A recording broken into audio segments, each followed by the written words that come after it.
Kamu kenal dunia yang megah ini? Planet terbesar kedua dari matahari? Cek. Raksasa gas dengan penampilan kuning kecoklatan yang kabur? Cek. 7 cincin besar yang mengintimidasi? Cek. Kamu benar, planet apa lagi kalau bukan Saturnus? Dan baru-baru ini, teleskop Hubble membuat penemuan yang menakjubkan. Rupanya, cincin-cincin planet ini telah melakukan sesuatu pada planet ini sejak lama. Sebuah penelitian baru mengungkapkan bahwa cincin-cincin ikonik ini memanaskan atmosfer bagian atas Saturnus. Yang paling keren, para peneliti dari NASA mengklaim bahwa hal ini merupakan sesuatu yang belum pernah diamati oleh para ilmuwan di tempat lain di tata surya. Rahasia ini telah tersembunyi selama 40 tahun, dan hanya setelah menggunakan pengamatan planet ini yang diperoleh dari teleskop Hubble, wahana Cassini yang sudah tidak beroperasi, serta wahana Voyager 1 dan 2, para astronom baru bisa mengetahuinya. Interaksi tak terduga antara planet gas raksasa dengan cincinnya ini bisa menjadi alat untuk memprediksi apakah planet-planet di sistem bintang lain juga memiliki sistem cincin yang megah seperti Saturnus. Jadi bagaimana bisa diketahui kalau planet raksasa ini sedang dimasak perlahan-lahan oleh cincinnya sendiri? Bukti yang paling jelas adalah jumlah radiasi ultraviolet yang berlebih.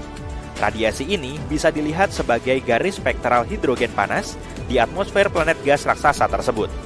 Ada tonjolan di radiasi yang hanya bisa berarti ada sesuatu yang memanaskan atmosfer bagian atas dari luar. Masih belum jelas bagaimana proses ini terjadi, tapi penjelasan yang paling memungkinkan adalah partikel-partikel cincin es menghujani Saturnus dan menyebabkan pemanasan. Tapi, bisa juga karena tumbukan meteorit-meteorit kecil atau partikel-partikel angin matahari.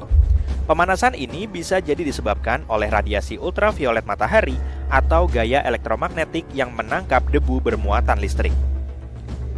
Ketika wahana Cassini milik NASA menyelesaikan misinya dan terjun ke atmosfer Saturnus, wahana ini memiliki cukup waktu untuk mengukur komponen-komponen atmosfer. Dan ternyata banyak partikel yang jatuh dari cincin. Tapi bagaimanapun juga, proses pemanasan terjadi di bawah pengaruh medan gravitasi si raksasa gas. Para astronom sudah mengetahui tentang hancurnya cincin Saturnus secara perlahan-lahan. Tapi mencari tahu bagaimana proses itu memengaruhi planet ini, itu hal yang baru. Masih ingatkah kamu dengan wahana antariksa Cassini milik NASA yang kusebutkan barusan? Selama lebih dari 1 dekade, Cassini mempelajari Saturnus, membagikan gambar-gambar planet gas raksasa ini dan bulan-bulan esnya. Wahana ini membawa kita ke dunia yang menakjubkan, di mana sungai-sungai metana mengalir ke lautan metana, dan semburan gas serta es melontarkan materi ke luar angkasa. Selain itu, Cassini juga mempelajari magnetosfer Saturnus. Masalahnya, gaya-gaya yang bekerja jauh di dalam planet ini menghasilkan gelembung magnet yang sangat besar di sekeliling planet. Gelembung ini disebut magnetosfer. Sayangnya, para astronom masih memiliki sedikit sekali informasi tentang fenomena ini di Saturnus karena medan magnet tidak tampak dan tentu saja paling baik dipelajari dari dalam.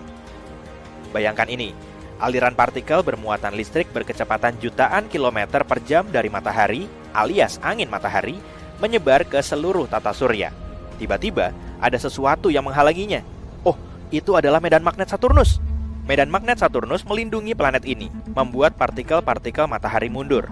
Akibatnya, gaya magnet matahari berkecamuk di luar magnetosfer Saturnus. Sedangkan di dalam gelembung pelindung planet gas raksasa ini, gaya magnetnya sendiri yang mendominasi. Planet tempat tinggal kita juga memiliki medan magnet, tapi magnetosfernya jauh lebih kecil. Dan tetap saja, magnetosfernya ini secara efektif melindungi kita dari partikel-partikel berbahaya yang berasal dari matahari dan dari luar angkasa. Meskipun Saturnus dilindungi oleh magnetosfernya, matahari masih bisa mengacaukan planet ini. Angin yang berenergi dari bintang kita menyapu planet gas raksasa ini dan menimbulkan aurora yang masif. Tapi tidak seperti aurora di bumi, aurora di Saturnus hanya bisa dilihat dalam sinar ultraviolet.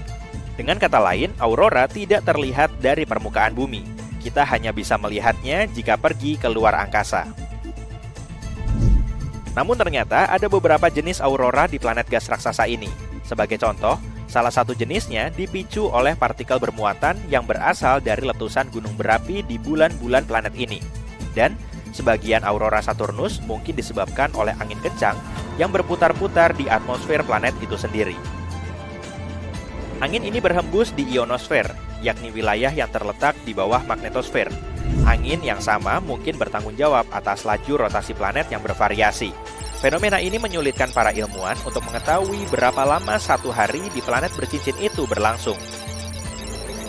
Omong-omong soal angin, Saturnus memiliki pusaran misterius yang berputar-putar di kutub selatan planet ini. Seluruhnya menyerupai badai besar seperti badai di bumi, tapi matanya sendiri berukuran hampir 4.000 km. Sebagai perbandingan, mata badai di bumi hanya selebar 3-5 km. Yang membingungkan para astronom adalah meskipun fenomena ini tampak seperti badai, tapi ia tidak berperilaku seperti badai. Fenomena ini tidak bergerak dan terus berputar di area yang sama di kutub selatan. Sementara pusaran kutub di bumi memiliki inti yang dingin, pusaran kutub di Saturnus justru hangat. Dan sekarang bersiaplah untuk kejutan lain yang disiapkan Saturnus untuk kita. Dalam foto yang dikirim ke bumi oleh teleskop Hubble, kita bisa melihat sepasang bintik gelap dan berbayang di sisi kiri cincin planet ini. Bintik-bintik itu secara informal disebut jari-jari, mungkin karena bentuknya yang mirip ruji-ruji sepeda. Bayangan dan bentuk ruji ini bervariasi. Jari-jari ini bisa terlihat gelap atau terang, tergantung pada sudut dan penyinarannya. Kadang-kadang, bahkan terlihat seperti gumpalan alih-alih sesuatu yang berbentuk jari-jari biasa. Ini juga tidak bertahan lama, tapi kabar baiknya, semakin banyak yang akan mulai muncul saat kita mendekati tanggal 6 Mei 2025. Saat itulah titik balik musim gugur di Saturnus akan terjadi. Nah, di bumi, saat itu adalah saat ketika matahari tepat berada di atas ekuator planet, dan siang dan malam memiliki panjang yang sama. Tapi di Saturnus, itu adalah sesuatu yang sedikit berbeda. Seperti planet kita, Saturnus miring pada porosnya. Itulah sebabnya Saturnus memiliki 4 musim. Tapi karena orbit planet gas raksasa ini jauh lebih besar, masing-masing musim berlangsung sekitar 7 tahun bumi. Equinox terjadi ketika cincin Saturnus berada tepat di tepi matahari. Tapi apa yang menyebabkan ruji-ruji tersebut? Para astronom menduga penyebabnya adalah medan magnet si planet gas raksasa. Ketika medan magnet planet berinteraksi dengan angin matahari, medan magnet tersebut menciptakan lingkungan bermuatan listrik. Seperti yang telah kita ketahui, di bumi, hal ini menghasilkan cahaya utara yang juga disebut aurora borealis. Dan jika kita berbicara tentang Saturnus, partikel-partikel cincin es terkecil pun bisa bermuatan listrik. Dan untuk sementara waktu, partikel-partikel ini melayang di atas bongkahan-bongkahan es yang lebih besar di dalam cincin. Untuk pertama kalinya, ruji-ruji di cincin Saturnus ditemukan oleh misi Voyager milik NASA. Itu terjadi pada awal tahun 1980-an. Pada saat itu, kita tidak tahu bahwa ruji-ruji ini adalah fenomena musiman. Voyager 2 hanya melewati planet ini dan kemudian melaju. Untuk mengetahui apa ruji-ruji tersebut dan bagaimana fungsinya, para astronom membutuhkan teleskop antariksa yang bisa mengamati cincin Saturnus dari jauh, seperti Hubble. Equinox terakhir di Saturnus terjadi pada tahun 2009. Saat itu, wahana Cassini sedang melakukan perjalanan mengelilingi planet gas raksasa ini. Wahana ini mengirimkan banyak foto-foto menakjubkan ke bumi. Wahana ini berhasil membuktikan dengan cepat bahwa ruji-ruji tersebut tidak disebabkan oleh interaksi gravitasi dengan Saturnus atau pengaruh bulan-bulan atau satelit-satelit kecil si raksasa gas yang membentuk cincin planet. Pada tahun 2005, Cassini mengonfirmasi bahwa ruji-ruji tersebut terkait dengan medan magnet Saturnus. Meskipun misi tersebut telah berakhir pada tahun 2017, Hubble telah melakukan pengamatan jangka panjang terhadap perubahan di dalam dan di sekitar Saturnus. Terlepas dari semua pengamatan yang telah dilakukan, para astronom masih belum bisa memprediksi awal dan durasi musim jari-jari itu. Untungnya, cincin Saturnus yang menonjol merupakan laboratorium yang sempurna untuk mempelajari fenomena ini. Meskipun planet gas raksasa lainnya di tata surya juga memiliki cincin, tapi cincinnya tidak begitu tampak, dan para ilmuwan tidak tahu apakah ruji-ruji itu juga terjadi di planet-planet tersebut. Bersiaplah untuk terkesima karena ada berita menarik dari NASA yang akan segera datang. Ingin melihat dunia yang menakjubkan di bulan Saturnus Titan? Wahana pendarat rotorcraft Dragonfly milik NASA yang inovatif akan lepas landas pada tahun 2027 untuk menjelajahi objek luar angkasa yang misterius ini. Sekarang, izinkan aku memperkenalkanmu pada Titan. Titan adalah benda langit es dengan atmosfer yang dipenuhi nitrogen dan bahkan mungkin memiliki lautan bawah tanah. Titan juga memiliki sungai dan danau yang mengalir di permukaannya. Tapi, coba tebak, sungai dan danau itu tidak berisi air seperti planet kita. Di sana ada metana. Sekarang yuk kita lihat kredensial astronomis Titan. Titan bukan sembarang bulan, dia adalah bulan terbesar kedua di tata surya kita. Ukurannya hanya 2% lebih kecil dari bulan terbesar yang ada di sekitar kita, yaitu Ganymede milik Jupiter. Ukuran Titan bahkan membuat Merkurius malu, dan apakah aku sudah menyebutkan bahwa atmosfernya 4 kali lebih padat daripada atmosfer bumi. Berkat gravitasi Titan yang lebih rendah dan atmosfernya yang tebal, Dragonfly menjadi robot pendamping yang sempurna untuk mengungkap harta karunnya. Yuk kita beralih ke Dragonfly, bintang dari misi NASA yang akan datang ke Titan. Drone kosmik ini bukanlah penjelajah biasa, dilengkapi dengan berbagai macam gadget yang menarik. Dragonfly bagaikan laboratorium terbang yang siap mengungkap lebih banyak rahasia Titan. Ini adalah wahana pendarat rotorcraft antar planet pertama yang dirancang untuk membawa kita dalam perjalanan penemuan yang epik. Jangan biarkan namanya menipumu ya, Dragonfly tidak hanya berdengung tanpa tujuan. Keajaiban teknologi ini mampu meluncur sejauh beberapa mil di antara berbagai lokasi di permukaan Titan. Anggap saja ini sebagai layanan Uber kosmik untuk para ilmuwan. Dan ngomong-ngomong tentang teknologi, Dragonfly membawa beberapa peralatan yang sangat keren. Wahana ini akan membawa instrumen Drill for Acquisition of Complex Organics atau DRACO yang akan membantu kita mengambil materi dari Titan, sedangkan Dragonfly Mass Spectrometer atau DRA-MS akan menganalisa dari mana saja sampel-sampel tersebut berasal. Tapi, bagaimana kita bisa menemukan Titan? Saat itu tanggal 25 Maret 1655, seorang astronom Belanda sedang berada di luar dengan teleskopnya menjelajahi alam semesta. Dan lihatlah, dia melihat sesuatu yang menakjubkan. Titan, bulan terbesar Saturnus, maju cepat hampir 300 tahun ke tahun 1944 ketika seorang astronom keren lainnya muncul. Dia sedang melakukan eksperimen dengan cahaya dan menemukan bahwa Titan sebenarnya memiliki atmosfernya sendiri. Ada cerita lain dari kisah ini. Pada tahun 1979, pesawat ruang angkasa Pioneer 11 memutuskan untuk melakukan perjalanan melintasi sistem Saturnus. Perjalanan ini mengonfirmasi semua hal keren yang sebelumnya dispekulasikan oleh para ilmuwan tentang Titan seperti temperatur dan masanya. Tapi ada satu kesalahan kecil, para ilmuwan yang cerdik itu mengira Titan mungkin adalah bulan terbesar di seluruh tata surya. Ups, dugaan yang salah. Meskipun demikian, Titan memiliki atmosfer yang misterius dan padat yang membuat semua orang tetap waspada. Sekarang yuk kita lihat kembali ke tahun 1980-an saat pesawat ruang angkasa Voyager 1 dan 2 melakukan pendaratan perdana. Wahana penjelajah kosmik ini terbang melintasi Saturnus dan mereka ingin melihat permukaan Titan.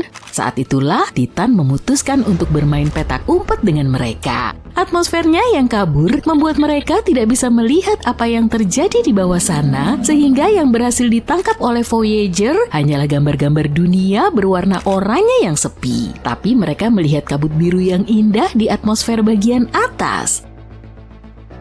Hal-hal mulai menjadi sangat menarik pada tahun 1990-an. Teleskop luar angkasa Hubble ikut bergabung dan memutuskan untuk mengambil beberapa foto keren Titan dengan menggunakan cahaya inframerah khusus.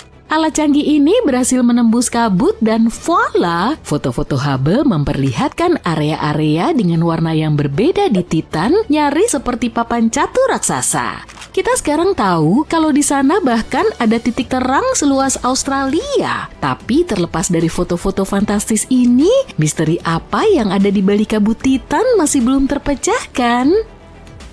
Saat itu tahun 2004, ketika panggung telah disiapkan untuk Cassini dan sahabatnya dari Eropa, wahana Huygens. Mereka bagaikan duo dinamis yang siap menghadapi Saturnus. Cassini mulai mengorbit planet bercincin itu dan segera memusatkan perhatiannya pada Titan. Momen besar itu akhirnya tiba pada tanggal 14 Januari 2005, wahana Huygens menembus atmosfer Titan. Selama pendaratannya, Huygens mengumpulkan berbagai macam data yang menakjubkan, memotret dan menganalisa atmosfer. Wahana ini kemudian mengirimkan informasi berharga ini kembali ke Cassini yang seperti kurir kosmik mengirimkannya kepada kita manusia di bumi yang sedang menunggu dengan penuh harap.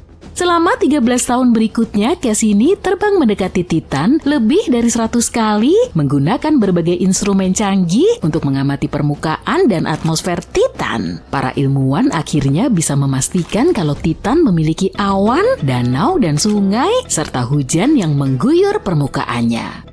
Untungnya Titan bukanlah satu-satunya bulan di tata surya kita yang secara teknis bisa mendukung kehidupan. Ada bulan Neptunus yang menakjubkan bernama Triton. Sebagai permulaan, Triton adalah bulan terbesar di Neptunus, tapi juga merupakan bulan yang sangat aneh. Di antara sekian banyak bulan di luar sana, hanya 5 yang diketahui aktif secara geologis. Coba tebak. Triton dengan bangga menjadi bagian dari klub eksklusif ini. Triton senang memamerkan geysernya yang memuntahkan gas nitrogen. Bayangkan Triton sebagai seorang fashionista dalam ansambel es, permukaannya sebagian besar terdiri dari nitrogen yang membeku, memberikan kesan dingin dan beku. Kamu mungkin ingin membawa mantel hangat jika berkunjung ke sana. Sekarang, kamu mungkin bertanya-tanya bagaimana Triton bisa tetap hangat di lingkungan yang begitu dingin. Ia memiliki senjata rahasia yang disebut kekuatan pasang surut. Bayangkan Triton dan Neptunus sedang melakukan tarian kosmik, menciptakan gesekan gravitasi. Tarian ini tampaknya menghasilkan panas, membantu menghangatkan perairan Triton. Dengan semua pembicaraan tentang panas ini, kamu mungkin mulai bersemangat tentang kemungkinan adanya kehidupan di Triton. Tapi menemukan kehidupan di bulan ini sama kecil kemungkinannya dengan menemukan unicorn yang sedang mengendarai skateboard. Voyager 2, satu-satunya misi yang pernah terbang melintasi Triton, melakukan perjalanannya pada tahun 1989.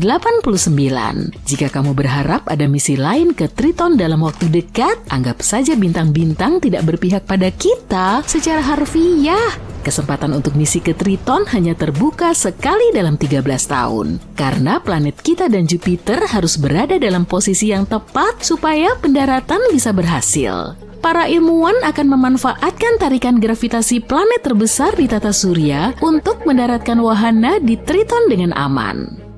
Yuk kita bahas gajah di dalam ruangan, atau haruskah aku bilang beruang kutub? Suhu di Triton sangat dingin sehingga harapan untuk bertahan hidup tanpa membeku hampir sama tipisnya dengan tusuk gigi. Maaf para calon mikroba kecil, kamu mungkin perlu beberapa baju hangat ekstra untuk bertahan hidup di sana.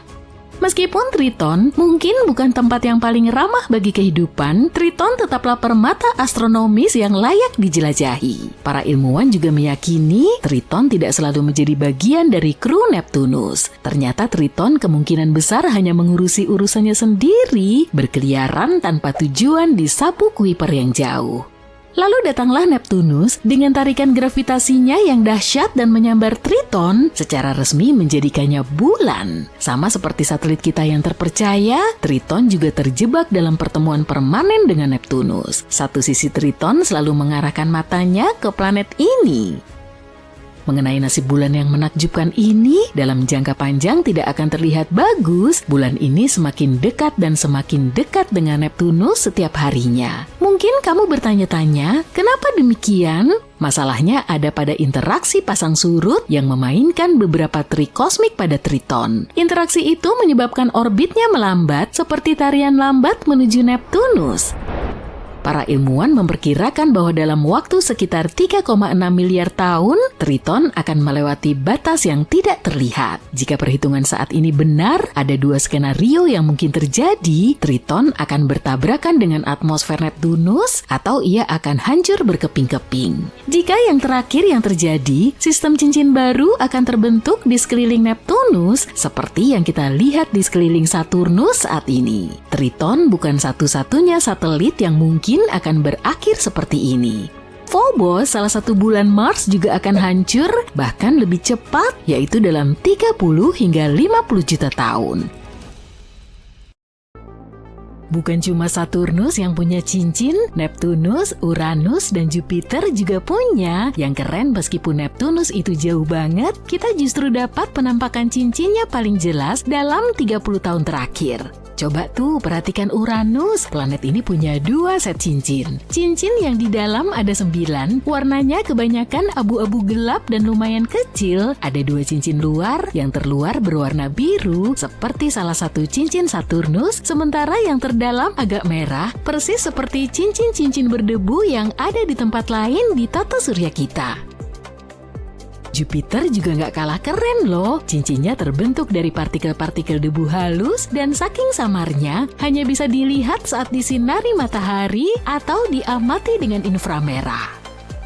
Ada kisah menarik di balik terbentuknya cincin Jupiter ini. Debu-debu pembentuk cincin itu berasal dari benturan mikrometeor, yaitu potongan kecil batu dan puing-puing yang menabrak bulan-bulan kecil di sekitar Jupiter.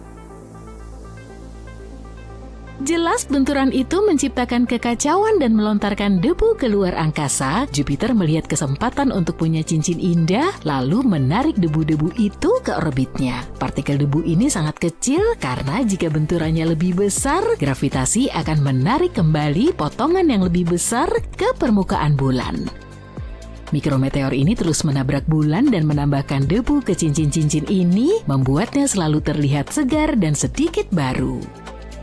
Keren, tapi nggak satupun dari planet-planet ini punya cincin semegah Saturnus. Cincinnya terbentuk dari partikel kecil es, bebatuan, dan debu. Potongan-potongan ini kemungkinan berasal dari asteroid, komet, atau bulan yang hancur sebelum sempat mencapai Saturnus karena kekuatan gravitasinya. Yang bikin cincin Saturnus begitu istimewa adalah mereka terbuat dari banyak partikel kecil yang memantulkan banyak cahaya. Inilah mengapa cincin itu terlihat jelas bahkan dengan teleskop standar astronom amatir. Ketika kita melihatnya, cincinnya tampak besar dan terang. Ukuran bongkahan di cincin ini bervariasi dari butiran debu kecil hingga sebesar rumah, dan kalau kita bisa melihat cincin itu, kita akan melihat ada yang sebesar gunung. Wah, bayangin kalau kamu bisa duduk di puncaknya dan menikmati wahana roller coaster mengelilingi Saturnus. Jika dilihat dari puncak awan Saturnus, cincin ini sebagian besar akan tampak putih. Selain itu, setiap cincinnya bergerak dengan kecepatannya sendiri. Wow, keren ya. Tapi ada berita buruk nih. Kelihatannya cincin-cincin yang memukau ini perlahan menghilang. Bahkan sejak tahun 1980-an, para astronom sudah tahu kalau cincin-cincin ini makin mengecil seiring waktu. Sepertinya partikel-partikel dari cincin itu benar-benar menghujani atmosfer Saturnus. Bukan hanya menghujani, setiap hari jumlah air setara satu kolam renang ukuran Olimpiade jatuh ke Saturnus. Tapi ilmuwan belum yakin seberapa cepat cincin ini berangsur menghilang dan kapan akan benar-benar lenyap. Untuk memantaunya, teleskop luar angkasa James Webb milik NASA dan Observatorium Keck di Hawaii akan mempelajari Saturnus dalam jangka panjang. Mereka akan melacak apa sebenarnya yang terjadi dengan hujan cincin ini dan bagaimana perubahannya selama satu musim penuh di Saturnus, yaitu sekitar 7 tahun bumi. Banyak material cincin terus berjatuhan ke Saturnus, sekitar 400 hingga 2.800 kg hujan es mengalir ke raksasa gas itu setiap detiknya. Akibatnya atmosfer atas Saturnus memanas. Jika terus begini, cincin Saturnus mungkin akan menghilang dalam sekitar 300 juta tahun. Semoga saja manusia sempat merasakan setidaknya satu kali wahana roller coaster sebelum cincin itu benar-benar lenyap. Meskipun bagi kita ini terasa lama, dalam skala luar angkasa itu relatif cepat. Tapi laju ini bisa melambat seiring waktu, jadi cincinnya mungkin akan bertahan lebih dari 1 miliar tahun, atau jika mulai menghilang lebih cepat, sekitar 100 juta tahun. Proses ini nggak terjadi begitu saja kok. Batu luar angkasa dan radiasi dari matahari kita memengaruhi semua partikel di cincin-cincin itu. Kedua hal itu memberi partikel-partikel tersebut muatan listrik. Muatan itu menyebabkan partikel menempel pada garis medan magnet Saturnus. Gravitasi kuat Saturnus lalu menarik partikel es ini hingga mengalir ke atmosfer atasnya. Saturnus mengelilingi matahari sekali setiap 29,5 tahun. Saat ia berputar, jaraknya ke matahari akan mendekat dan menjauh. Cincinnya juga begitu. Kemiringan ini memengaruhi seberapa banyak radiasi matahari memengaruhi lapisan terdalam cincin planet, yaitu tempat sebagian besar hujan es berasal. Para ilmuwan menduga saat cincinnya condong menghadap matahari, lebih banyak material jatuh ke Saturnus, tapi kalau cincinnya sejajar dengan matahari, material yang jatuh ke Saturnus jadi melambat. Ilmuwan tidak hanya memprediksi nasib cincin Saturnus, tapi juga masih memperdebatkan kapan dan bagaimana cincin itu terbentuk. Beberapa teori menyebutkan cincinnya sudah ada sejak tata surya kita terbentuk miliaran tahun lalu, tapi pesawat ruang angkasa Cassini menjelajahi Saturnus dan membawa data yang mendukung gagasan bahwa cincin-cincin itu jauh lebih muda, mungkin berusia 10 juta hingga 100 juta tahun. Ada lagi ide yang menarik bilang hujan lebat dari cincin itu mungkin membuatnya terlihat lebih muda dari usia sebenarnya. Wah, apa cincinnya menemukan sumber awet muda? Sayangnya itu pun tidak bisa membuat cincinnya abadi. Cepat atau lambat, Saturnus akan mengalami krisis identitas saat kehilangan cincin indahnya.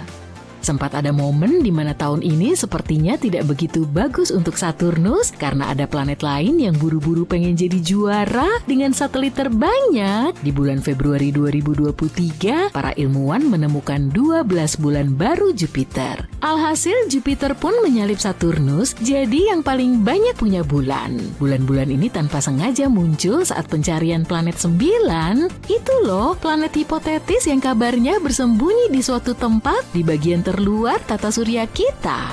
Bulan-bulan yang baru ditemukan ini agak redup dan kecil, tapi tidak bisa bersembunyi dari teleskop canggih dan teknik mumpuni yang digunakan para ilmuwan untuk menemukannya. Yang menarik, 9 dari bulan-bulan baru itu mengorbit Jupiter berlawanan arah dengan rotasi Jupiter, sedangkan 3 bulan lainnya searah. Kira-kira kenapa ya mereka begitu? Apa mereka sadar kalau salah jalur? Ada yang bilang mereka mungkin sisa-sisa benda langit yang lebih besar yang pecah setelah menabrak objek lain. Ya, begitulah tipikalnya di luar angkasa. Ada bulan bernama Valetudo yang ditemukan beberapa tahun lalu. Berbeda dengan bulan-bulan retrograde, Valetudo memiliki orbit prograde yang artinya mengorbit pada arah yang sama dengan rotasi Jupiter. Yang menarik, Valetudo bergerak dalam orbit yang melintasi jalur bulan-bulan retrograde itu. Mungkinkah bulan-bulan retrograde terbentuk karena pernah bertabrakan dengan bulan-bulan prograde seperti Valetudo? Semoga saja kita segera tahu.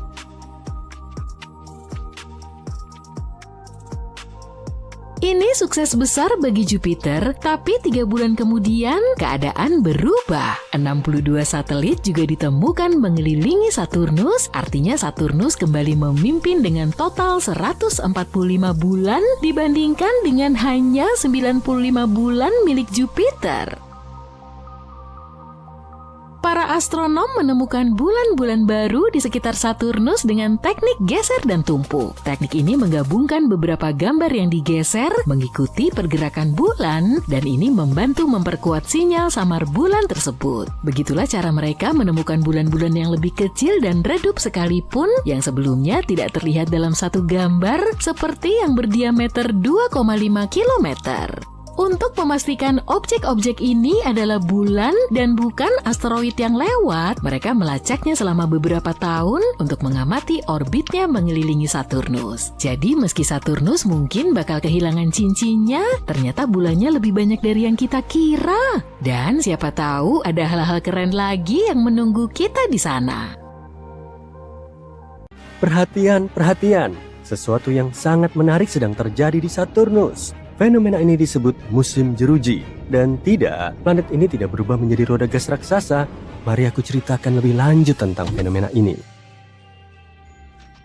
Setiap tahun, teleskop luar angkasa Hubble milik NASA mencurahkan sebagian waktunya untuk mengamati Saturnus, planet gas raksasa yang merupakan planet terbesar kedua di tata surya.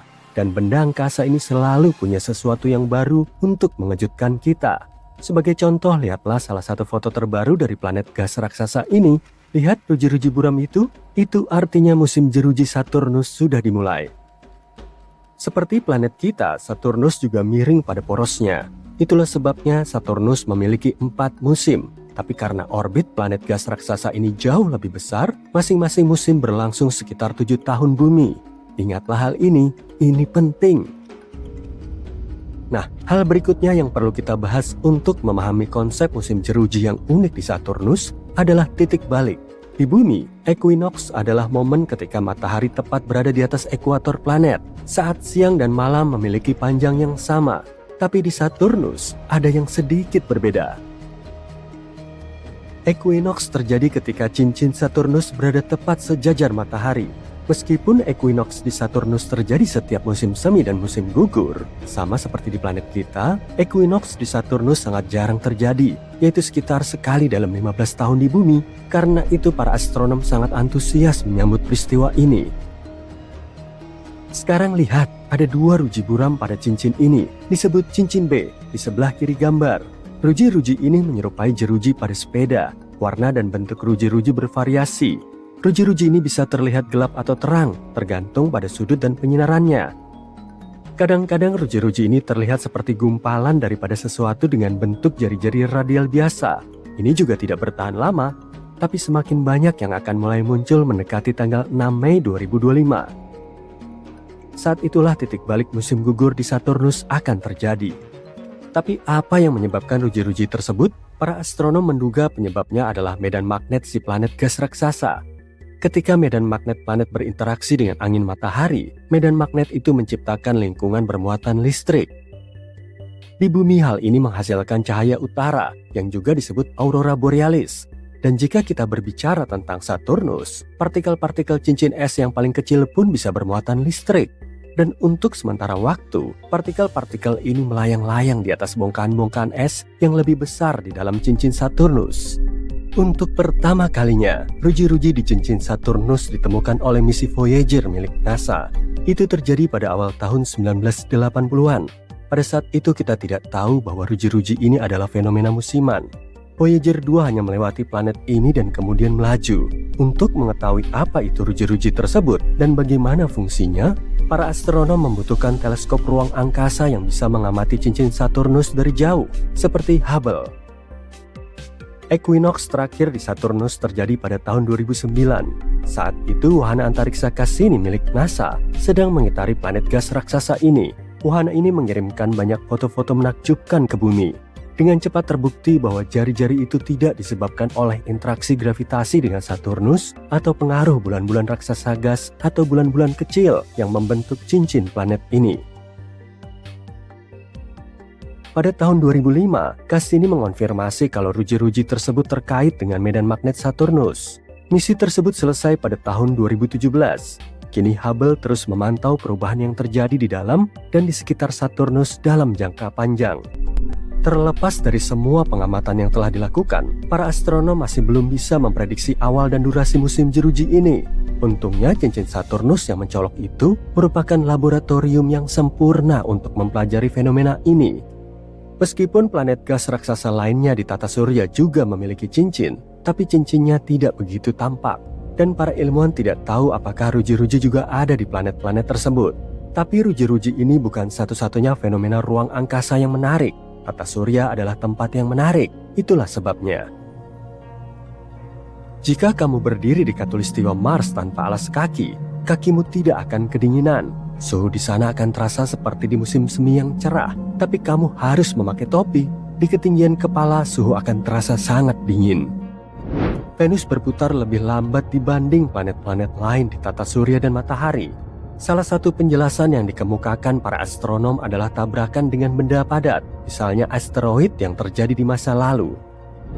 Bulan Io milik Jupiter memiliki ratusan gunung berapi yang membuat satelit ini menjadi objek paling aktif secara vulkanik di tata surya. Bulan ini juga memiliki permukaan kekuningan yang aneh. permukaannya terlihat belang dan menyerupai pizza pepperoni. Asik! Di Eropa, salah satu dari 4 bulan terbesar di Jupiter diselimuti oleh es. Cangkang es ini bisa setebal 16 hingga 24 km. Ia juga punya beberapa bagian yang halus. Jadi jika kamu suka seluncur es, kamu akan senang berada di sana. Jika kalian mengumpulkan semua asteroid yang ada di tata surya, berat totalnya masih lebih kecil dari 10% massa bulan. Para ilmuwan meyakini kalau Merkurius mungkin masih memiliki inti yang sebagian masih cair. Ini bisa menjelaskan kenapa Merkurius memiliki medan magnet meskipun hanya 1% lebih kuat dari medan magnet bumi. Inti Merkurius mengambil sekitar 42% volume planet. Merkurius juga memiliki kerutan. Ketika inti besinya mendingin, kerak planet mengerut. Akibatnya permukaan planet menjadi tidak rata. Kerutan-kerutan ini disebut lobate scarps. Kerutan yang paling besar bisa mencapai ratusan kilometer panjangnya dan setinggi kira-kira 1,5 kilometer. Uranus adalah satu-satunya planet di tata surya yang berotasi pada sisinya. Penyebabnya mungkin karena tabrakan dahsyat di masa lampau dengan objek seukuran bumi. Tapi sejauh ini, itu hanya teori. Mars mungkin akan memiliki satu set cincin sendiri dalam 70 juta tahun ke depan. Bulan terbesarnya yang disebut Phobos mengorbit semakin dekat dengan planet ini. Suatu hari nanti, bulan ini mungkin akan hancur karena tarikan gravitasi planet merah dan berubah menjadi cincin yang bisa bertahan selama jutaan tahun.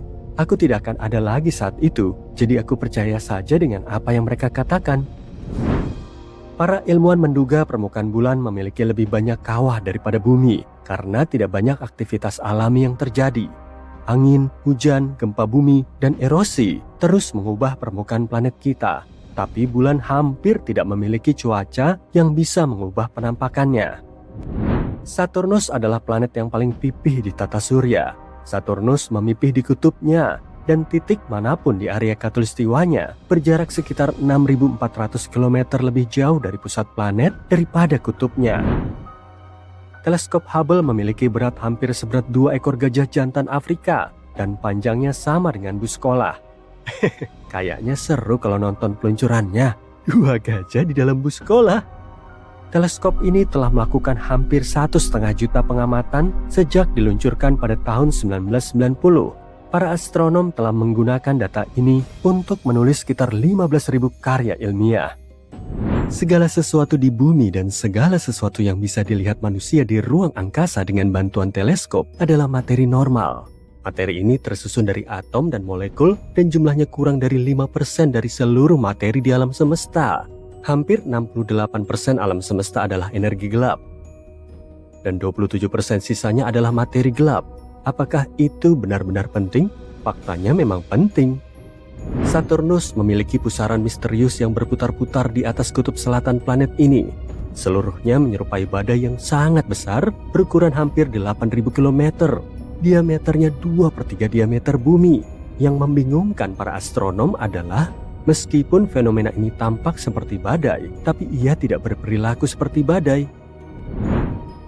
Saturnus juga merupakan satu-satunya planet di tata surya yang lebih tidak padat daripada air. Dengan kata lain, jika kamu menemukan bak mandi yang cukup besar untuk menampung raksasa gas ini, ia akan mengapung di sana seperti bebek karet. Gempa bumi di bulan tidak terjadi sesering di bumi, tapi ketika terjadi, gempa berlangsung lebih dekat ke pusat satelit itu.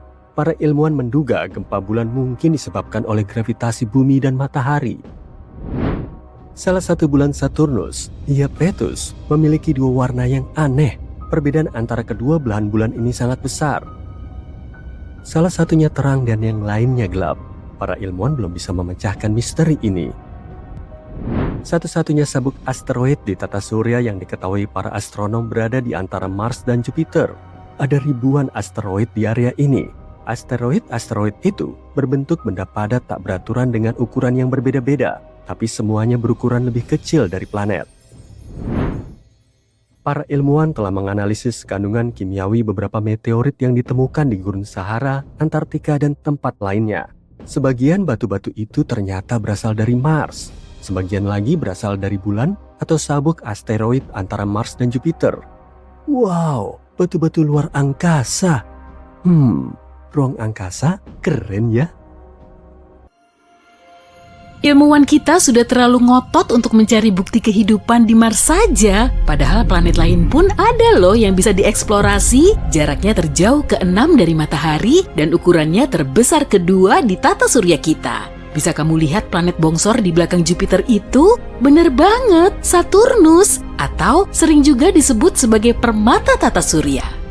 Saturnus memang berbeda jauh dari planet kita nggak bisa menjejakkan kaki di permukaannya. Bumi kita dipenuhi dengan bebatuan dan materi keras lain, sedangkan Saturnus berupa bola raksasa yang terbuat dari gas. Kalau ada kolam raksasa yang bisa dipakai untuk mencelupkan Saturnus, planet ini pasti akan mengambang di dalam air. Ya, memang seharusnya begitu karena masanya paling ringan di tata surya. Planet ini juga mengandung banyak helium, sejenis gas ringan yang dimasukkan ke dalam balon agar bisa melayang di udara. Saturnus juga sangat berangin, angin di sana 4 kali lebih kuat daripada di bumi. Sehari di Saturnus berlangsung selama 10 jam 14 menit. Wajar aja sih, karena kecepatan rotasinya sangat ngebut. Tapi periode revolusinya justru sangat lama. 1 tahun di sana sama dengan 29 tahun di bumi. Dengan radius lebih dari 58.000 km, bola gas raksasa ini 9 kali lebih besar dari planet kita. Kalau bumi sebesar uang koin, Saturnus akan sebesar bola voli. Meskipun sebagian planet lain di tata surya kita juga punya cincin, tetap aja sih cincin Saturnus yang paling menawan. Kita juga bisa melihatnya langsung dari bumi, tanpa perlu menjadi ilmuwan maupun menggunakan peralatan mahal. Pakai teleskop kecil saja sudah cukup kok. Cincin Saturnus tidak padat karena terdiri dari kumpulan debu, batu, dan es. Ukurannya juga bervariasi dari sebesar butiran pasir, rumah, bahkan sampai sebesar gunung. Cincin ini sebetulnya berasal dari asteroid, komet, dan serpihan satelit yang hancur sebelum mencapai Saturnus. Kemungkinan semuanya hancur oleh tarikan gravitasi yang sangat kuat. Saturnus punya lebih dari 50 satelit alami, dan baru-baru ini ilmuwan mendeteksi aktivitas hidrotermal tak biasa di salah satu satelitnya. Enceladus adalah satelit terbesar ke-6 milik Saturnus. Di dekat salah satu kutubnya terdapat garis-garis harimau. Mereka juga mengamati ada lautan di bawah garis-garis tersebut. Bahkan air dan esnya meluap keluar. Jadi penasaran deh. Mungkin nggak sih kalau di sana ada kehidupan? Lautan di bumi punya sejumlah kehidupan yang membentuk aktivitas hidrotermal serupa. Organisme di sana mengasup zat kimia seperti tumbuhan di bumi kita yang menyerap sinar matahari. Gak cuma itu aja, sebagian mikrob tertua di planet kita juga menyerap energi yang sama seperti energi yang dihasilkan di bawah permukaan laut Enceladus. Bisa aja kan kalau di sana juga ada kehidupan? Tentunya organisme yang paling sederhana pun perlu waktu sampai berjuta-juta tahun hingga akhirnya bisa muncul. Semoga aja para ilmuwan bisa mempersingkat waktunya dalam mendeteksi bentuk kehidupan yang lebih kompleks. Di luar angkasa terdapat jutaan eksoplanet atau planet yang mengorbit bintang di luar tata surya kita. Mereka juga telah meneliti sejumlah planet yang berpotensi laik huni. Bintang Katai jauh lebih kecil dan tidak seterang matahari kita. Biasanya bintang ini hidup sampai lebih dari 10 miliar tahun. Wah, kesempatan emas nih untuk memulai kehidupan baru. Selama 10 miliar tahun ini, organisme hidup bisa terus berevolusi menjadi makhluk yang lebih kompleks. Kehidupan bisa saja muncul di planet yang mengorbit bintang Katai atau kalau di Saturnus, salah satu satelitnya.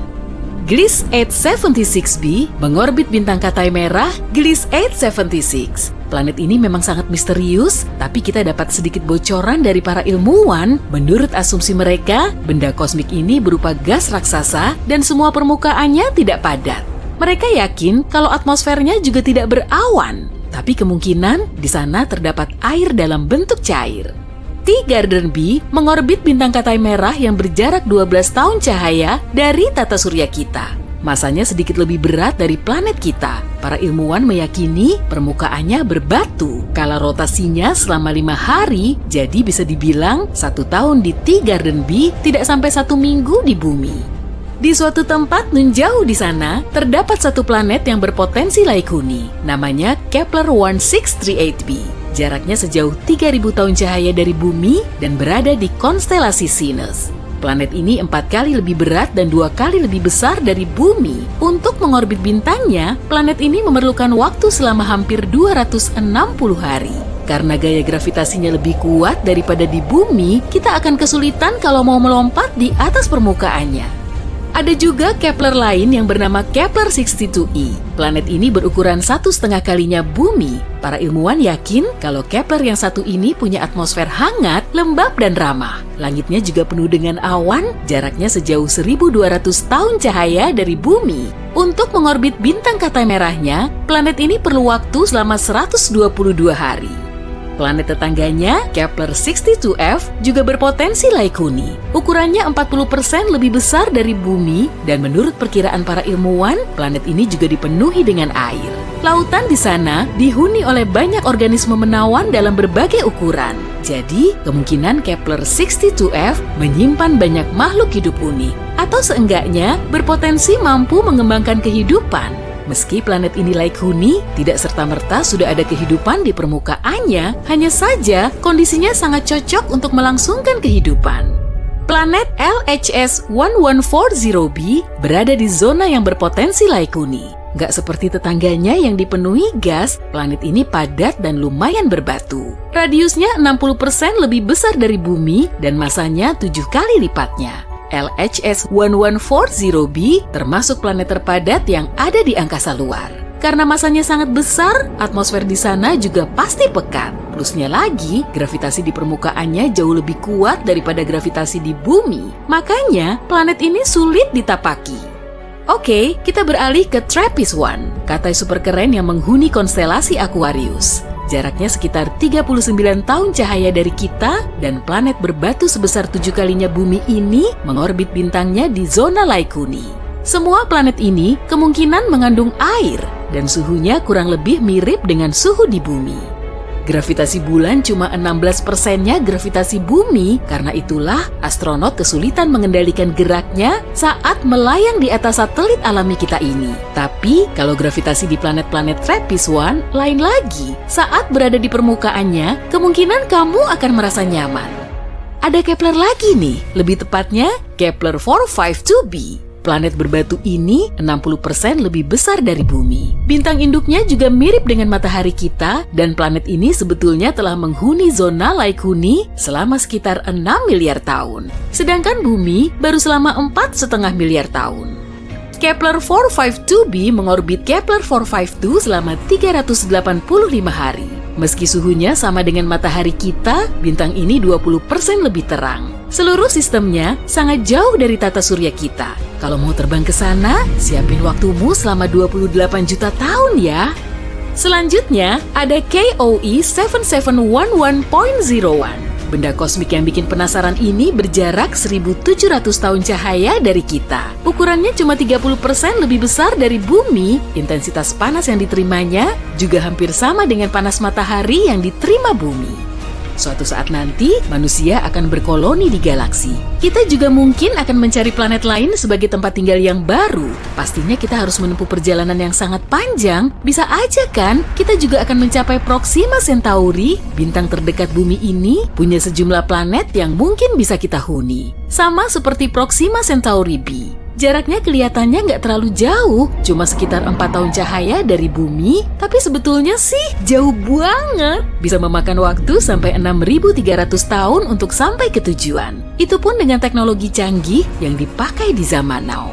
Perjalanan sejauh itu perlu banyak generasi, bahkan bisa memakan waktu lebih lama lagi, hingga akhirnya kita bisa menghuni dunia baru. Umat manusia perlu lahir dan dibesarkan di pesawat luar angkasa, harus menjalani kehidupan di dalamnya, tanpa melihat bumi atau planet tujuannya. Gak ada pepohonan, pegunungan, atau sungai, tapi cuma ada kegelapan dan kehampaan galaksi yang terbentang luas. Mereka nggak akan bisa menyusuri jalanan asing yang terlihat, menghirup udaranya, atau merasakan hembusan angin secara langsung.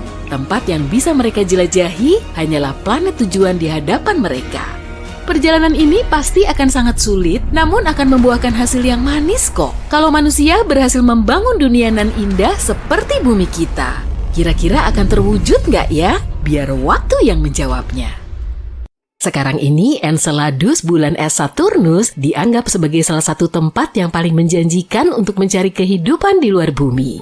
Para ilmuwan baru saja mendeteksi unsur terakhir dari 6 unsur yang dibutuhkan untuk terbentuknya kehidupan, yaitu fosfor. Unsur yang paling langka ini ditemukan di lautan Enceladus.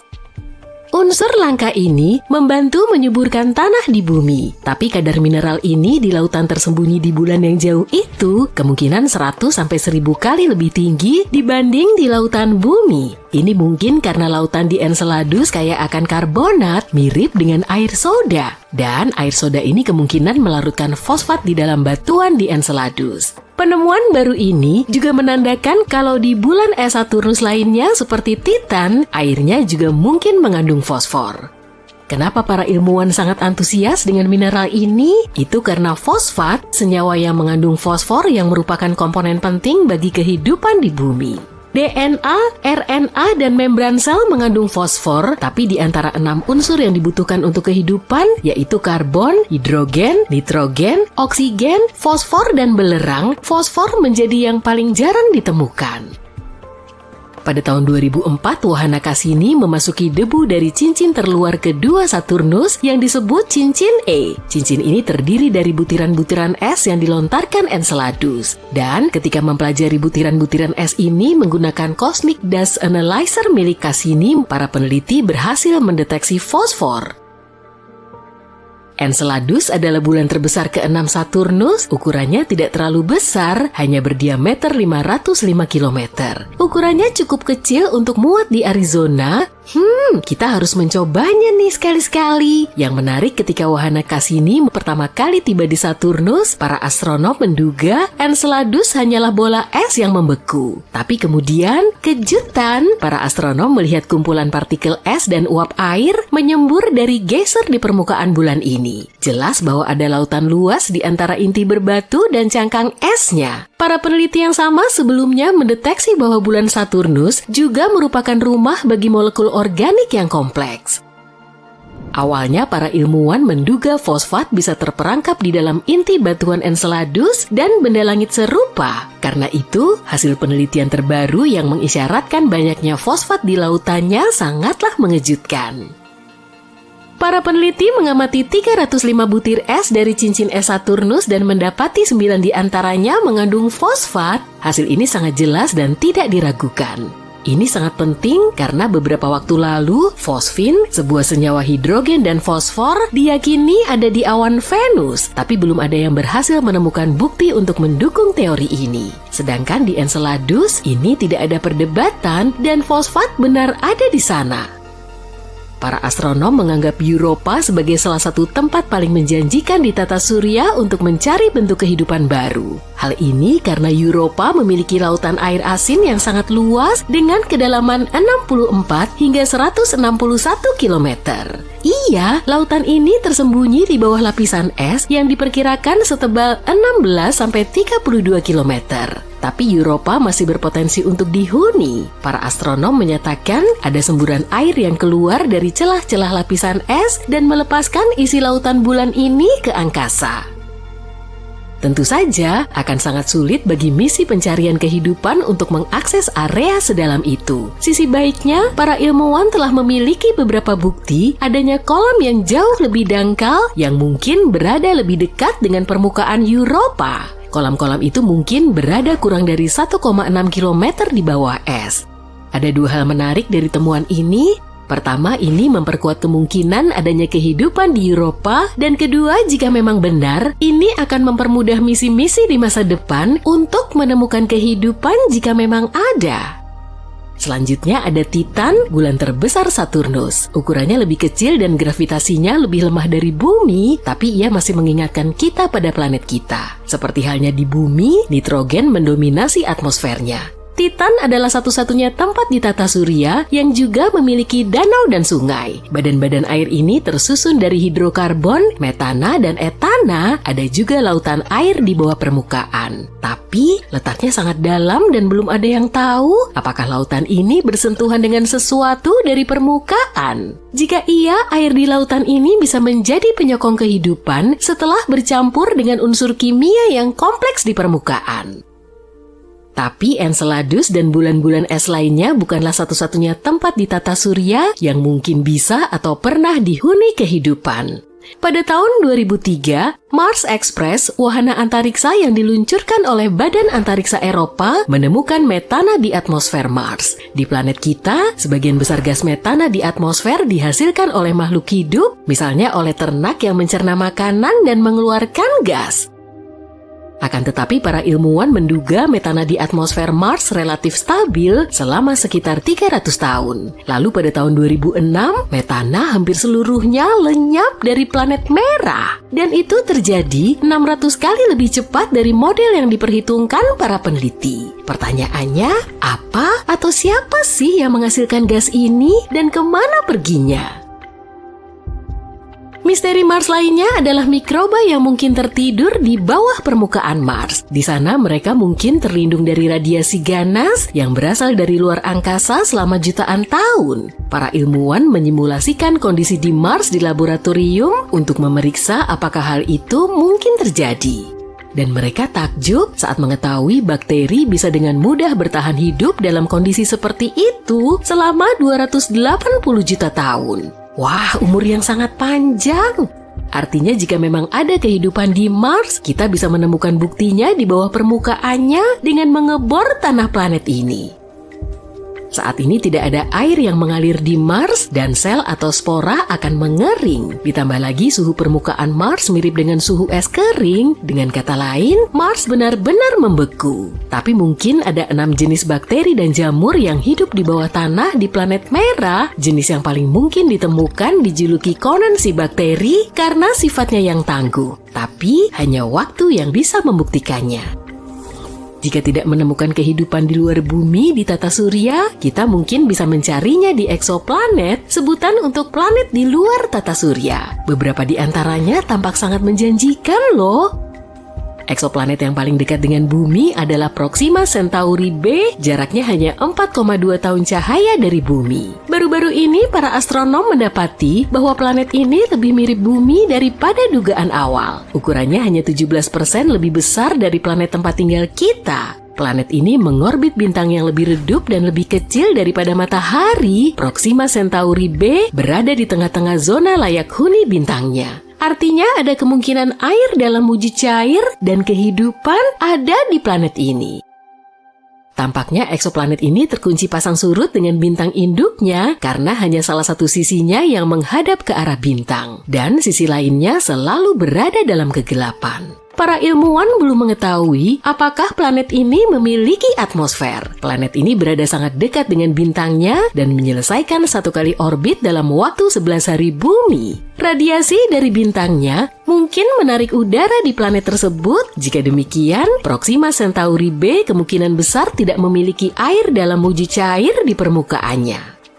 Gliese 832c berjarak 16,2 tahun cahaya dari bumi. Dalam skema kosmik, ini sangat dekat. Masa eksoplanet ini 5 kali lipat masa bumi dan berada lebih dekat dengan bintang induknya. Itu sebabnya 1 tahun di planet ini hanya berlangsung selama 36 hari. Tapi karena bintang ini merupakan katai merah yang jauh lebih dingin dan redup dibanding matahari, Gliese 832c menerima cahaya dan panas yang sama dengan planet kita. Di saat yang sama, masih belum jelas apakah planet ini mirip dengan bumi. Planet ini mungkin memiliki atmosfer jauh lebih tebal yang menciptakan pemacuan efek rumah kaca. Fenomena ini terjadi ketika sebuah planet menyerap lebih banyak panas dari bintang induknya dibandingkan dengan panas yang dilepaskannya ke angkasa. Artinya, Gliese 832c lebih mungkin menyerupai Venus yang sangat panas daripada bumi yang relatif sejuk. Hei, ini bukan masalah buatku. Planet ini dijuluki permata tata surya. Sebagian besar terbuat dari gas, planet ini bisa mengapung di air. Andai kamu bisa menemukan bendungan dengan lebar dan kedalaman 120.000 km. Tapi yang membuat planet ini begitu mudah dikenali adalah cincinnya yang indah, abu-abu, coklat, dan krem. Cincin-cincin ini terdiri dari debu, batu, dan es. Beberapa bagian hanya sebesar butiran pasir, sementara yang lain sebesar gedung pencakar langit. Planet yang kubicarakan adalah Saturnus. Dan saat ini, bumi sedang meluncur ke arahnya dengan kecepatan super tinggi. Semuanya bermula pada hari biasa, lebih dari setengah tahun lalu. Tiba-tiba, bumi mengubah jalur yang telah diikutinya selama sekian miliar tahun. Tapi alih-alih melaju cepat menuju matahari, bumi malah menjauh dari bintangnya. Setelah dipikir-pikir, mungkin ini akan lebih baik. Kita punya lebih banyak waktu untuk mencari solusinya. Sebelumnya, bumi bergerak mengelilingi matahari dengan kecepatan 108.000 km per jam. Akibat sejumlah alasan misterius, saat bumi meninggalkan orbit, kecepatannya tetap sama. Artinya, kita akan menempuh jarak 1,2 miliar kilometer yang memisahkan planet kita dari Saturnus dalam waktu 1 tahun 3 bulan. Awalnya, tidak ada yang menyadari apa yang terjadi, tapi beberapa jam kemudian, semua menjadi jelas. Terlepas dari kepanikan yang melanda warga bumi, keadaan di bumi masih tampak biasa saja. Tapi dalam sekejap, bumi mulai semakin dingin. Perkiraan para astronom pun negatif. Orang-orang mulai meninggalkan rumah mereka di kutub dan bergerak lebih dekat ke khatulistiwa. Sebagian besar spesies tumbuhan dan hewan mengalami masa yang sulit. Beberapa dari mereka punah, meski kita mencoba menyelamatkannya di rumah kaca dan taman konservasi khusus. Langit berubah dengan dramatis. Dalam seminggu, kita bisa melihat Mars dengan jelas. Bentuknya mirip bola kemerahan besar yang menggantung rendah di atas kepala kita. Jupiter menjadi secerah bulan. Begitu bumi sudah sejauh Mars dari matahari, hari-hari berjalan 2 kali lebih redup dibanding sebelumnya. Awalnya, atmosfer planet kita bertugas sebagai pembatas antara manusia dan luar angkasa. Itu sebabnya kita tidak langsung merasakan dinginnya. Tapi, 7 hari kemudian, setiap orang yang berani meninggalkan rumah mereka harus dikungkung dalam pakaian musim dingin yang berat. Pada saat itu, suhu sudah turun menjadi minus 98 derajat Celcius. Suhu bahkan makin dingin setelah planet kita melewati Mars dan bergegas menuju sabuk asteroid. Dalam perjalanan kita sejauh ini, sabuk asteroid adalah wilayah yang paling berbahaya. Yap, warga bumi memang bisa mengagumi hujan meteorit yang sangat indah mewarnai langit bumi. Tapi, beberapa benda langit berhasil menembus atmosfer bumi. Objek-objek ini terhempas ke tanah, meratakan gunung, dan meninggalkan kawah raksasa. Tsunami dan gempa bumi pun terjadi. Saat ini, sebagian besar planet termasuk lautan telah berubah menjadi gurun es. Terjadi kelangkaan makanan dan sumber daya alam. Kami telah membangun kota dan terowongan bawah tanah untuk menghubungkannya. Ilmuwan bumi bekerja siang dan malam untuk menemukan jalan keluar dari situasi ini. Jika tidak, inilah yang akan segera terjadi. Makin dekat planet kita ke Saturnus, planet bercincin ini akan muncul di cakrawala dan bentuknya akan makin besar. Tak lama, Saturnus akan bersinar lebih terang daripada bulan purnama. Bola besar berwarna coklat kekuningan akan terlihat bahkan pada siang hari. Tapi itu akan terlihat sangat indah pada malam hari. Alih-alih tidur, jutaan orang menghabiskan waktu berjam-jam memandangi Saturnus tumbuh makin besar. Suatu hari, jarak kedua planet ini akan menjadi sama dengan jarak bumi dan Mars dahulu. Cakram Saturnus akan berukuran sekitar 1/4 bulan purnama. Cincinnya akan sebesar 2/3 satelit alami kita. Tak lama berselang, kecepatan planet kita akan mulai meningkat akibat pengaruh tarikan gravitasi Saturnus. Planet bercincin ini 9 kali lebih lebar daripada bumi dan masanya hampir 100 kali lebih besar.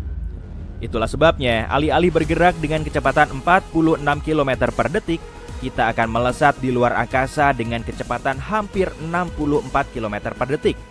Itu 2.400 kali kecepatan mobil rata-rata. Gravitasi Saturnus akan memengaruhi bulan lebih besar dibanding bumi. Dalam waktu singkat, satelit alami kita ini akan hilang. Bulan akan terlempar ke luar angkasa, kemungkinan besar menuju orbit elips mengelilingi matahari. Jika bumi tidak menabrak Saturnus dalam waktu terdekat, suatu hari bulan bisa berpapasan dengan planet kita lagi. Sayangnya, reuni ini tidak akan berakhir baik. Tapi apa yang terjadi di sisi Saturnus? Saturnus adalah salah satu planet terbesar di tata surya, nomor 2 setelah Jupiter. Meski cincin yang mengelilingi planet ini sangat besar, ukurannya terbilang pipih. Tebalnya kurang dari 2 km. Meski begitu, cincin utamanya cukup besar untuk membentang dari bumi ke bulan. Tapi bagaimana planet ini mendapatkan perhiasan yang menakjubkan ini? Di luar tepi luar cincin utama A, B, dan C, ada sesuatu yang para astronom sebut sebagai cincin F. Selain usianya yang sudah beberapa juta tahun, cincin ini adalah yang paling aneh. Cincin yang terus bergeser ini terbentuk dari bahan es dan amat sangat rumit. Lekukan, putaran, dan gumpalan bahan yang lebih cerah membuatnya tampak seperti kepangan. Saturnus punya lebih dari 50 bulan yang telah dikonfirmasi. 2 di antaranya adalah Pandora dan Prometheus, mengapit cincin F di kedua sisi. Mereka bergerak di luar dan di dalam cincin ini, dan bertindak layaknya gembala. Mereka menggiring partikel es menjadi pita setebal 96 km. Tapi kenapa kedua bulan Saturnus ini melakukan tarian seperti ini? Belum ada yang tahu. Yang para ilmuwan tahu adalah saat cincin Saturnus berevolusi, materi es mengumpul dan membentuk moonlet atau bulan kecil. Beberapa di antaranya tumbuh dan berubah menjadi bulan terbesar di Saturnus. Tapi 2 di antaranya bertabrakan. Begitulah cincin misterius F muncul. Jika bulan kecil hanya terdiri dari partikel es kecil, tabrakan luar angkasa hanya akan membentuk cincin tanpa ada sisa yang lain. Tapi bulan kecil ini memiliki bebatuan padat yang tetap utuh dan berubah menjadi Pandora dan Prometheus. Kita belum punya bukti bahwa Saturnus pernah bertabrakan dengan objek angkasa besar lain. Bumi kita mungkin yang pertama. Tapi sebelum menabrak planet itu, kita harus melewati cincinnya, termasuk cincin F. Dan tidak, planet kita tidak akan menerobos dengan mudah begitu saja. Cincin Saturnus terbuat dari partikel-partikel kecil. Gravitasi bumi akan menarik beberapa di antaranya keluar dari orbit setelah kita lumayan dekat. Ini akan menghasilkan rangkaian panjang batu yang akan mencapai planet kita. Dan nanti, saat kita melesak masuk, awan partikel es akan terseret di belakang bumi. Tapi ini tidak akan cukup kuat untuk menghilangkan cincin Saturnus sepenuhnya. Cincin ini akan terus mengitari planetnya, tapi orbitnya akan berubah dan menjadi lebih memanjang. Pita bebatuan yang indah pun akan hilang. Seiring waktu, cincin-cincin itu mungkin bisa terbentuk lagi. Tapi bumi tidak akan memberi kesempatan seperti itu. Tabrakan dengan planet kita tetap akan membuat Saturnus terluka. Jika masih ada kemungkinan untuk mengintip ke langit, orang-orang bisa melihat cincinnya hilang satu persatu, tapi tidak lama. Dalam waktu singkat, bongkahan batu terbesar akan mulai menghantam permukaan planet kita, menyelimuti tanah bumi yang tak berpenghuni dengan kawah-kawah. Dalam skenario terburuk, bumi bahkan mungkin bertabrakan dengan salah satu dari sekian banyak bulan Saturnus. Tapi mari bayangkan, kita berhasil melewati area ini dalam keadaan utuh. Dan sekarang planet kita sangat dekat dengan Saturnus. Raksasa gas mungkin tampak kopong, tapi bumi tidak mungkin bisa terbang menembus bola gas besar ini sampai ke sisi lain. Gravitasilah yang menyatukan semua gas ini. Gaya gravitasi itulah juga yang akan membuat planet kita bergerak makin cepat. Makin dekat bumi ke objek antariksa yang jauh lebih besar, makin kuat tarikannya. Ini akan menyebabkan garis patahan di bumi terbelah sekaligus memicu letusan gunung berapi yang dahsyat di seluruh dunia. Kemudian, dengan kekuatan yang sangat besar, planet kita akan menabrak Saturnus. Atmosfer bumi akan terkompresi, menyebabkan kenaikan suhu yang dramatis dan cepat. Dan dalam waktu singkat, udara akan terbakar.